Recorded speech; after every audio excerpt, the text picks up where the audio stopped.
आसीन डॉक्टर कालड़ा, सैगल साहब और गणमान्य व्यक्तिगण और आज के इस सेमिनार डेमोक्रेटिक फोरम हिसार की तरफ से आयोजित सेमिनार में उपस्थित हिसार शहर के गणमान्य साथी, सबसे पहले तो मैं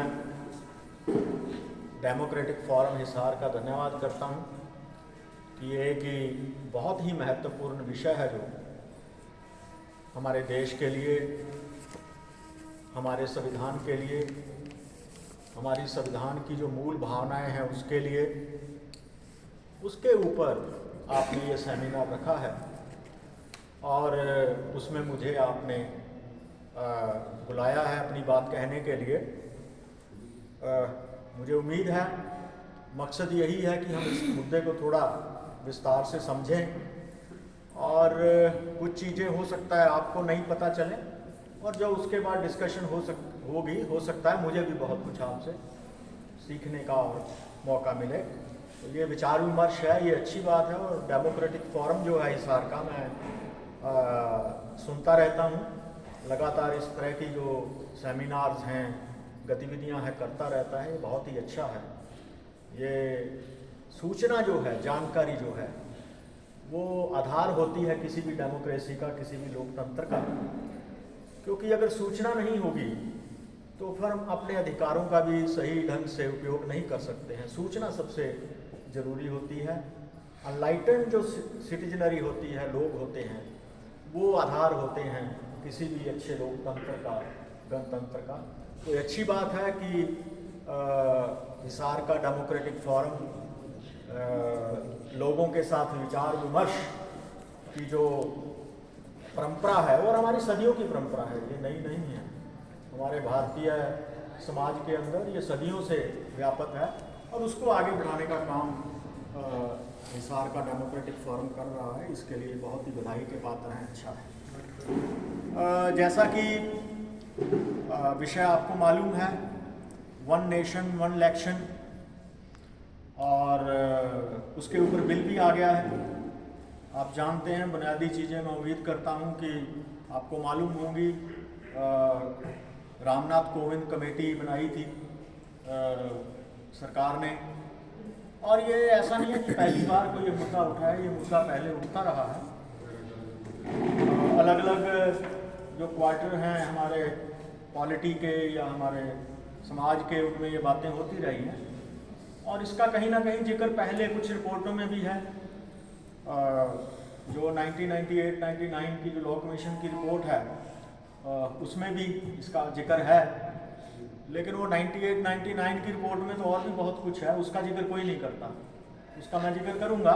इलेक्टोरल रिफॉर्म्स, जो बेसिक इलेक्टोरल रिफॉर्म्स हैं, उनका जिक्र उसमें बहुत बेसिक वो जो चीज़ थी जिसके ऊपर उन्होंने डेलिब्रेट किया था और रिकमेंडेशंस दी थी। लेकिन वो 98-99 की रिपोर्ट का हवाला इस वन नेशन वन इलेक्शन के लिए वो देते हैं।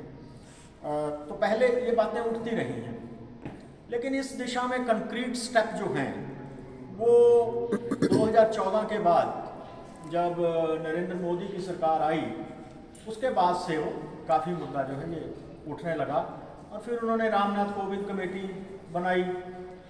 रामनाथ कोविंद कमेटी का क्रिटिसिज्म भी हुआ, क्योंकि आप देखिए देश के पूर्व राष्ट्रपति हैं और आप एक कमेटी बना रहे हैं, ऐसी कमेटी जिसकी रिपोर्ट में एक सरकार का ज्वाइंट सेक्रेटरी भी ऑब्जेक्शन लगा सकता है। तो इस बात को लेकर के बहुत क्रिटिसाइज हुआ और उसका जो कंपोजिशन था उस कमेटी का, उसके ऊपर भी काफ़ी सवाल उठे थे। उसमें ज़्यादातर लोग वही थे, ज़्यादातर क्या, लगभग एक दो को छोड़कर लगभग सभी वो थे जो सरकार की इस लाइन को टो करते थे कि वन नेशन वन इलेक्शन जो है वो देश के हित में है। और उसकी जो रेफरेंस थी उस पर भी बड़े सवाल उठे थे। फिजिबिलिटी, तो उसका दायरा का सीमित कर दिया गया था कि फिजिबिलिटी को वो देखें। हालांकि उसके साथ जुड़े हुए बहुत महत्वपूर्ण मुद्दे हैं कि कहाँ तक ये हमारे कॉन्स्टिट्यूशन के जो बेसिक प्रिंसिपल्स हैं उन प्रिंसिपल्स के अनुरूप भी है या नहीं, क्या ये हो भी सकता है कि नहीं। कॉन्स्टिट्यूशन के हवाले से उसके ऊपर कोई रेफरेंस नहीं थी, रेफरेंस बड़ी लिमिटेड थी। चलिए हम उस कमेटी को छोड़ते हैं। उस पर ज़्यादा चर्चा करने की ज़रूरत नहीं है, सिवाय इसके उसमें रिकमेंडेशन दी कि 1 नेशन 1 इलेक्शन होना चाहिए, और उसके लिए उन्होंने कुछ बातें जो बुनियादी तौर पर कही, वो लॉजिक जो दिए वो आम लॉजिक पहले भी दिए जाते थे। इससे खर्चे में कटौती होगी, खर्चा बहुत होता है, जो बार बार चुनाव होते हैं उनमें खर्चा होता है। दूसरा ये था कि उसमें जो आपकी गवर्नेंस है, गवर्नेंस में आपके डिस्ट्रप्शंस आ जाती हैं, रुकावटें आ जाती हैं कि मॉडल कोड ऑफ कंडक्ट लगता है, काम नहीं हो पाता है, पॉलिसी नहीं इम्प्लीमेंट कर सकते हैं, इस तरह की हैं। और उसमें फिर कुछ रिकमेंडेशंस दी।